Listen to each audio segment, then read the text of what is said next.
I tell you what, another thing, Keir Starmer's got to go, like. I bet that's a shock for you. Keir Starmer's got to go. If he doesn't agree with the strikers, well, he needs to go to another job, mate. Do you support the strikers? Of course I do. Of course I do. You wouldn't get a bloody MP going on strike, would you? Well, they don't need... They can't, because they're too morally sound to down tools. Too morally sound. Yeah, honest to God. I'm telling you, Sean. They care too much about people like you. Who's your MP, Sean? I asked you this before, I'm sure. Richard somebody, but I don't give a damn. Like, I hate Tories. It's the Tory, isn't it, Richard? But at the end of the day, mate, at the end of the day, they've got to catch themselves on, these MPs, you know. Twisting. They get over £100,000 in perks as well, man. They need to catch themselves on. What kind They of have to buy desks and filing cabinets with that, Sean. What kind of planet are we living on if you've got MPs on 84 grand a year? Hey, sir, what can I do for you? Just really this railway strike. I was listening to Julia this morning. There was a guy on there and he was going on about the 11% pay rise. Well, obviously, it's basic housekeeping. You can't give money that isn't there. But they crack on that they're a united union. One union obviously isn't united with another union because they're affecting all the other workers in the country today, which are probably members of other unions. I don't agree with unions. I don't like unions. I think it's almost, sounding terrible this, but it's almost a form of terrorism that they're holding everybody else to ransom. Well, I mean, I don't know if you remember what it was like when they really did do that back in the 70s, when the unions basically ruled Britain. You couldn't do anything if you weren't in the union. And that's why we don't make anything anymore, because we've spoilt it. But he also was going on about the rich getting richer. But if they'll give 11% across all their members, the train drivers on 50,000, they're going to get more than the cleaner on 20-odd thousand. Yeah. So they're contradicting themselves. And they've got to modernise the way they work. My property backs onto the railway, and I look across my field and I see them.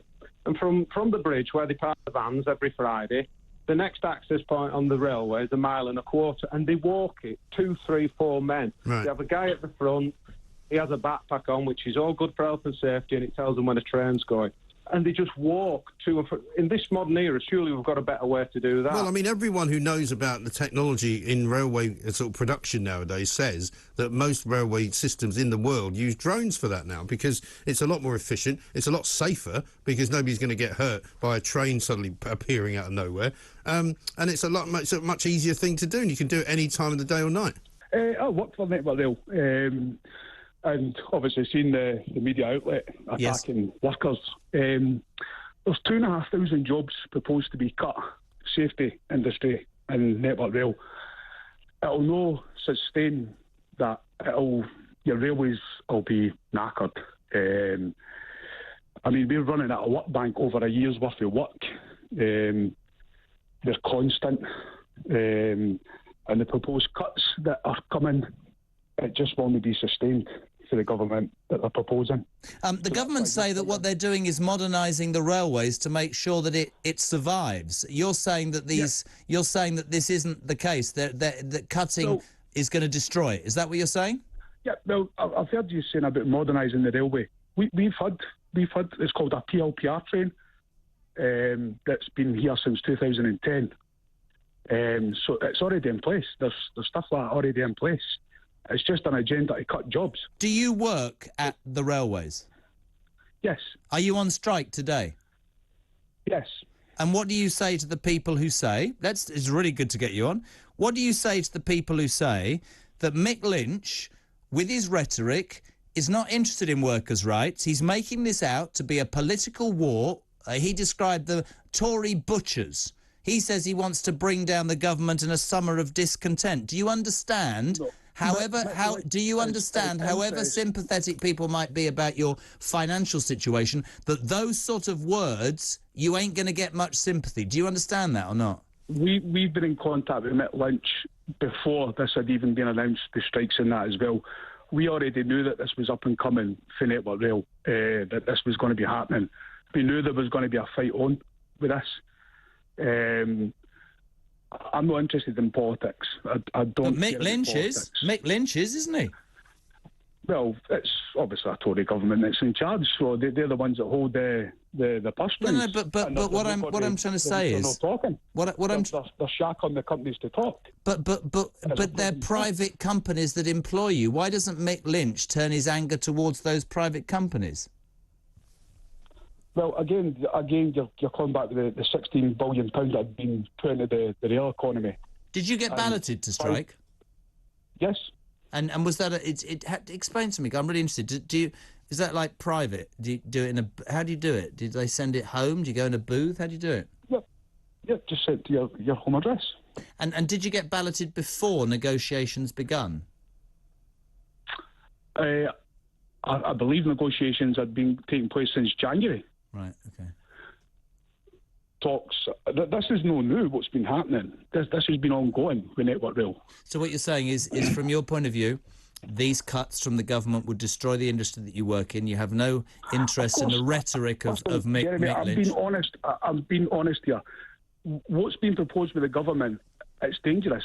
Among eye-watering funds, at the strikers' disposal is £22 million investment of pot stocks and shares in hedge funds, major banks and oil companies. The union holds total assets of £61 million and net assets of £48 million. Amazing. Its last published accounts reveal. That's amazing. Alongside, they've shrugged off their socialist principles to make £3 million profit from investments. It's hundreds of thousands of pounds in BP and Shell, despite the union accusing those companies of making obscene profits and paying indefensible shareholder dividends. RNT, with around 80,000 members, has also pumped money into Melrose, which completed the hostile takeover and break-up of the engineering company GKN. Right. More than 120,000 has been put into hedge fund management, and it's also invested in HSBC and Lloyds, despite wanting to nationalise banks.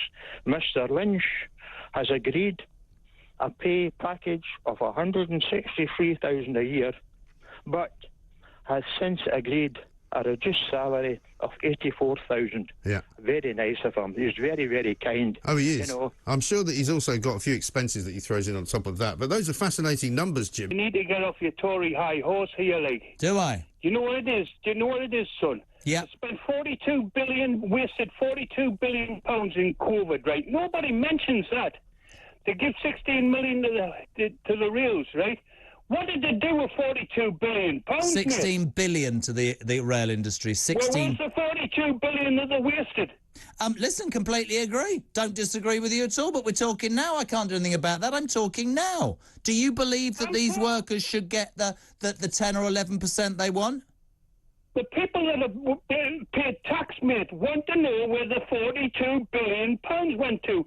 You had a health secretary that made millions. His family made millions out of it. There's no inquiry about that, is there? Don't disagree. Are you twisting? You what? People need to stop twisting, mate. So where you're a supporter of the rail strike? You've got a corrupt government, right? That's wasted 42 billion pounds. There's no mention of that.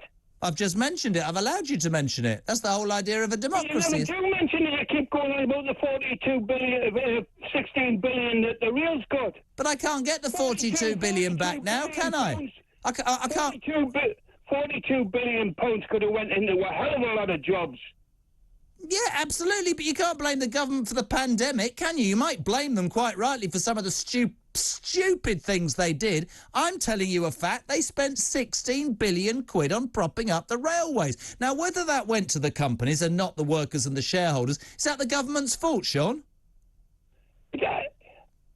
People need to get their heads around it. You know, 42 billion pounds, Jeremy, it's a lot of bloody money. It is a lot of money, and I appreciate you letting me know, Sean in Durham. Good Lord, I'm only talking about cutting our cloth. I can't get I've sat here and said, absolutely, so much money was wasted. So much money was wasted during the pandemic. What I'm saying is, I just don't think it's a good look. What do you make it? He was angry, what do you?